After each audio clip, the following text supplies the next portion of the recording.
जरा इस वीडियो को ध्यान से देखो, ये मौलवी साहब कह क्या रहे हैं। ग़ज़वा हिंद के बारे में बहुत अच्छी तरह समझ लें कि ये एक बहुत खौफनाक जंग होगी, कई साल चलेगी। भारत के साथ हमारा ये फैसला कुन तसादुम है।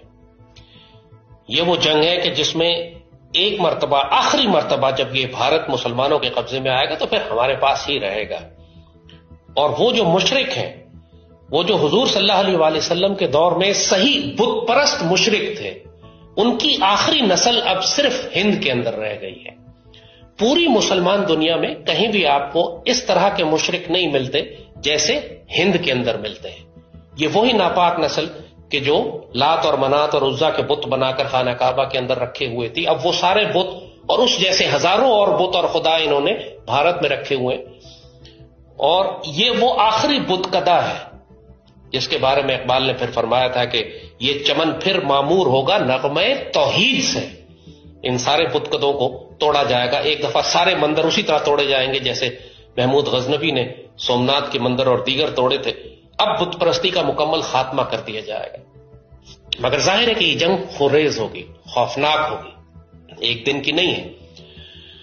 इस वीडियो को देखने के बाद में आपके कुछ समझ में आया या नहीं आया, या अभी भी सेकुलरवाद की चादर ओढ़े आप सो रहे हैं? शायद आपके समझ में ये बात आ जाती। इनका टारगेट फिक्स है। उनका बच्चा बच्चा जानता है कि उनको करना क्या है, और वो शुरू से ही अपने बच्चा को वो शिक्षाएं देते हैं। लेकिन हमारे लोगों में सबसे बड़ी कमजोरी है, फोन पकड़ाते हैं, इंग्लिश मीडियम में भर्ती कराते हैं और उसके बाद में उसे धर्म से बिल्कुल अलग कर देते हैं। और हमारे इन सेकुलर भाइयों को तो धर्म नाम सुनते हुए भी अच्छा नहीं लगता। इनके सामने धर्म की बात कर दो तो इन पे बिजली गिर जाती है। सोचिए ऐसी स्थिति में ये लोग क्या करेंगे। बांग्लादेश में जैसे काटे गए, अभी पश्चिम बंगाल में पलायन कर रहे हैं, कश्मीर से पलायन करके भाग गए। इन्हें लगता है कि हम यहाँ के मूल निवासी हैं, आर्य विदेशी हैं, ब्राह्मण मनुवादी विदेशी हैं, इनको मारा काटा जाएगा, हम बक्से जाएंगे। बक्से आप भी नहीं जाओगे, याद रखना। छुरी सब पे चलेगी। जिनका टारगेट ही हो काफिर को मारना, तो उसमें कौन हिंदू, कौन ईसाई, कौन बौद्ध, कौन सिख, खतरा तो सबके ऊपर है। और खुला खुला कोई चेतावनी दे रहा हो सामने खड़ा होकर के, और उसके बावजूद भी हम सेकुलर की चादर ओढ़े सो रहे हो, सेकुलर का चश्मा लगाए सो रहे हो, ये तो हमसे बड़ा मूर्ख और कौन हो सकता है। जिनका टारगेट फिक्स है, जिनके बच्चे बच्चे को पता है कि आप उसके लिए कौन हो, और आपको लगता है कि वो हमारा भाई है, वो हमारा मित्र है। अगर हमने अपने बच्चों को, अपनी बेटियों को ये शिक्षा शुरू से दी होती तो शायद हमारे बच्चे भी नपुंसक नहीं होते, मानसिक रूप से कमजोर नहीं होते, इस तरह से पलायन नहीं करते, लड़ते। क्योंकि लड़ना हमारी परंपरा रही है। हमने समर्पण नहीं किया, हमने वीर गति को प्राप्त किया, हमने युद्ध को स्वीकार किया।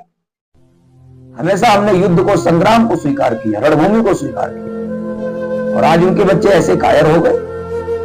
उनकी आत्माएं भी देखती होंगी तो कहती होंगी क्या कायर पैदा किए हम। ये कायरता हमारे डीएनए में कब से आ गई।